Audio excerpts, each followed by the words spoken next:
for one rental at a time. It is Friday.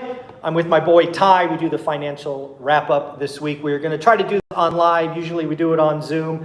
Ty, how you doing, buddy? I'm doing great, man. It's great. This is we met in 2017 and at an event, at a conference where you were speaking, I was speaking, Adrian speaking as well. And it's just great to be together again and at a live event. So this is awesome. Yeah, thank you for the opportunity. But hey, let's get into the financial wrap up. We've got a key topics of the week. Yeah, so here's the thing. So everybody's talking about inflation. What happened this week with CPI?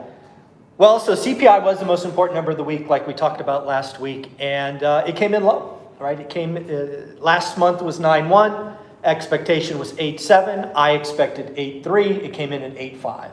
Wow. A lot of talk about inflation going down. Now the question is, what's going on, right? Sure. We have Wall Street, right? We have the retail investors. We have the buy the dippers who are just running stocks up, which has happened since Wednesday. We have Wall Streeters going, hey, getting ahead of itself. We have rates going all over the place. They went down, they went up. Now they're down again today. So it's an interesting time. The one thing I will tell you with CPI being at 8.5 is we are not going to get an August surprise. We're not going to get an August surprise. So no surprise Fed rate increase. We won't get anything till September. Very interesting. And we're going to come back because I'm going to circle back about interest rates. And we're going to talk more about interest rates and talk about opportunities. So let's talk about PPI. What is PPI and what happened this week? Yeah, so that's Producer Price Index. That is something that is often kind of like a wholesaler, right? CPI is the consumer and PPI is, hey, I buy a widget and then I sell it to a consumer. So they often call that wholesale. It also came in low, right? Kind of validation that maybe we have peak inflation. And a lot of people are counting on it. Again, the market ran ahead when that number came in. Last month was 11.2. I think this was like 9.8 or something. So a nice drop. But again, we have a lot of people set up for peak inflation. We are going to be heading into winter. A lot of this inflation drop was oil and gas, right? We've all seen the gas pumps down.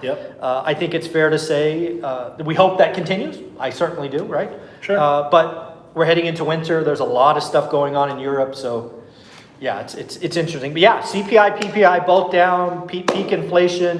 One data point doesn't make a trend, but hey, take the good news when you get it. It's interesting too. So potentially though, so it's kind of like good news. We get this little bit of a breather, if you will, but also too, that may also mean that we're just going to extend into a longer potential recession. Is that accurate or no? It certainly could. Okay. We should not forget that inflation has done this before, right? I forget what months they were. Maybe it was November, December. I don't know where inflation went down. I think it went 8.3, 8.1, 8.5, something like that. Okay. So again, we have peak inflation, potentially. But everybody wants to see a trend. Again, gas has continued down. I saw a post the other day down 60 days in a row. So let's hope that continues. Yes. But we need some more data points to validate. But again, no August surprise. Very interesting. So let's talk about real estate specifically. Let's talk about new listings. Yeah. What happened with new listings? This is really interesting because again, we've been talking for a while.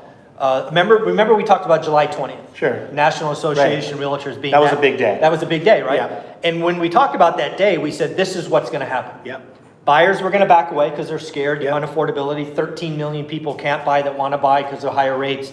But then sellers would FOMO. So what we've seen since July 20th is just that. A lot of listings coming on. Realtor.com just posted July 30th, 23rd, and 16th. So 3 weeks in a row. Sure. New listings are down. Wow. Like 8%. Interesting. So again, we got the flood like we expected. Sure. Now the wish pricing is not working, right? They're taking them off.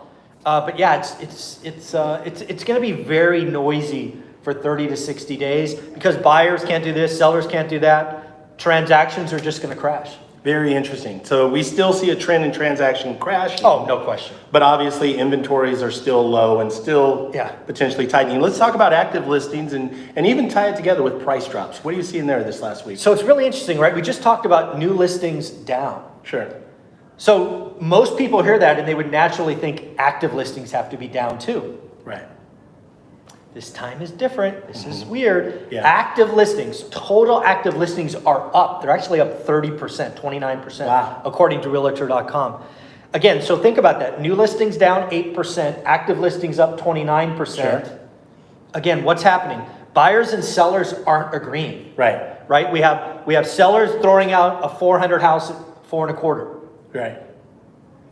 Crickets. It just sits there, right? A standoff. It's a standoff. Sure. And what we're going to see, in my opinion, is a lot of people who have a 425 house in a 400 market, they're going to pull their offer, or they're going to pull the listing. Excuse me.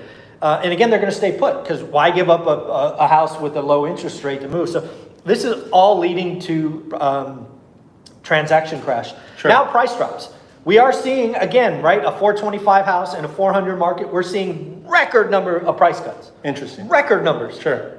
But a price cut does not mean value drop, at least not mathematically. Sure. If you list at 425 in a 400 market and you drop it 10 grand, you're still overpriced. Right. But that counts as a price drop. Sure. So we are in this very weird time.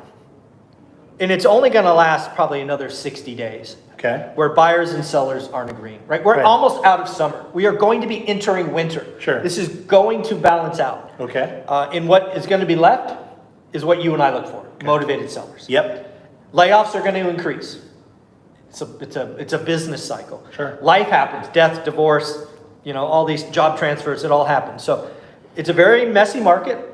If you've ever been in a river, and I got this from a viewer, so thank you for this word, right? The river is very muddy, right? There's silt in the water. Sure. But if you go downstream to a little quieter spot, you can actually see through to the bottom. Sure. We are in the rough waters. Yes. That is very mucky. You have no idea. Very uncertain. Very uncertain. We know it will get better.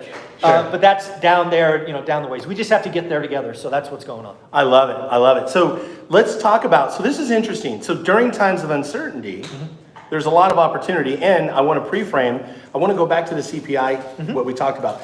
We've also seen rates just come down a little tick. Yeah. This could be an opportunity, especially to some of my flippers out there. I know you've been nervous, you're sitting on inventory, or you got projects that are coming to completion and you're nervous. Let's talk about, what do you see happening with the rates, interest rates specifically? So longer term, like rest of this year, I think rates are higher January 1st than they are today. Sure. So that's called a medium term. Sure. In the next 2 or 3 weeks, dude, I have no idea. It's such a wacky market. I talked to Matt the mortgage guy, I talked to Convoy, I talked to Velocity Mortgage, right? Rates are all over the board. And Matt the mortgage guy I talked to on Wednesday, rates went down. Yeah. Think about that. Fed raises rates, 30-year goes down. Sure. Go figure. The 30-year mortgage was under 5% as soon as last week. Right. I don't think we end the year there. I think it goes up. Yep. But hey, if you can get it and you were in the market looking, man, take advantage. You like it, lock it. I love it. So it's interesting too, and I'll share, we were working on a deal where it was a 525, used to be 525, 520 neighborhood. It's now, we don't know. We're trying to figure out, is it a 475? Is it a 450, a 500 neighborhood? We go 499 for a week, no sale, 489, nothing, 479, get an offer at 435. Oh, okay. Okay, now we're gonna hopefully negotiate into the 460s, 470s. Okay. It ends up getting a second offer at 500. Wow. And it ends up, so you talk about an odd market, but I think again, did we do anything? Was there anything special that really happened? I believe it was because we had a little dip in the rate. That's exactly. And that's what helped us. Rates, like no other time, right? Rates matter. Yes. I believe real estate's a payment-based system, Yep. right? If we had that little tick, and there was a time, just in the last 10 days, where rates went down, talking to Matt, the mortgage guy, people could have got something at 4 3/4, 4.5 if they bought points, right? They bought down. So yeah, I mean, a 4.5% mortgage versus what it was 100 days ago at 6, that's a 1.5. That's like, that's a big deal. That's a real, I mean, on a 500K house, that's real money. So, yeah, really big deal. So let's talk about, so we're at the event. We're at the Real Estate Hybrid event. Michael is going to be speaking here at 9 a.m. It's Friday morning. Everybody's super stoked. Love it. Let's talk about two things. Maybe some takeaways from yesterday, 1 or 2 takeaways from yesterday.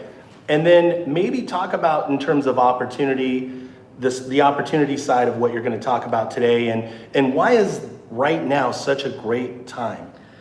So yesterday was awesome, right? I've been to, my career was going to events. And first off, the audience makes the event. Yes. It's really weird. It's not the speakers, it's the audience. And everybody at this event wanted to be here. Well, they paid to be here. A lot of the events I go to, it's like, hey, Mike, you're an employee, go sit your ass in that chair. Yep. None of that here. So people wanted to be here, people networking, all of that. So the audience makes the event. It's been awesome. One story hit home. and it's this story. Do you know how you get a 15-car lead in a racetrack, in an IndyCar race? No. You don't do that in good weather. You only do it in the rain. Think about that, right? Yeah. All these cars are essentially the same. In perfect weather, they're all pretty close. Right. You throw a little water on the track, now you can have a 15-car lead. And I want you to think about that in real estate. We are entering what you and I have called winter. Sure.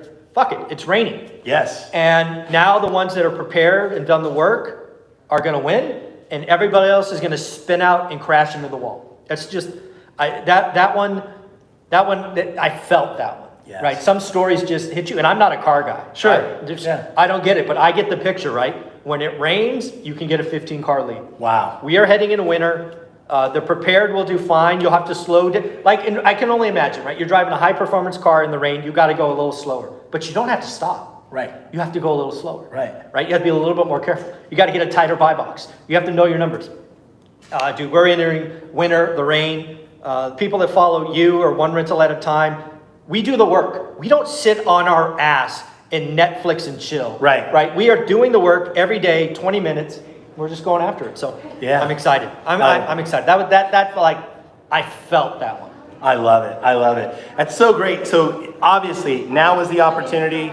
If you're getting involved with real estate, obviously, Mr. One Rental at a Time, buy the book, give this man a 5-star review. If you have not bought his course, buy his course.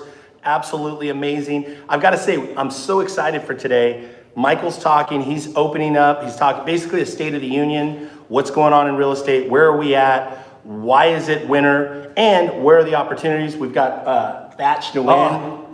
My wife's coming down for that speech. Oh yeah, so it's great. So Thatch is going to be here later today. Adrian is going to talk about, Adrian Hernandez, he's going to be here sharing, talking about scaling, leverage, how to build not just a team, but how to build a highly profitable hybrid team, really a super team, a super profitable team. So super excited. Michael, thank you for all that you share and do, man. This is awesome. I'm glad to be here with you in person. Thank you, buddy. Hey, folks, I hope you liked the Financial Friday wrap-up. Hopefully the sound was good. We did this live for you. We will be back next week in our normal studio. Yeah, that's right. Thank you. All right, buddy. Take care.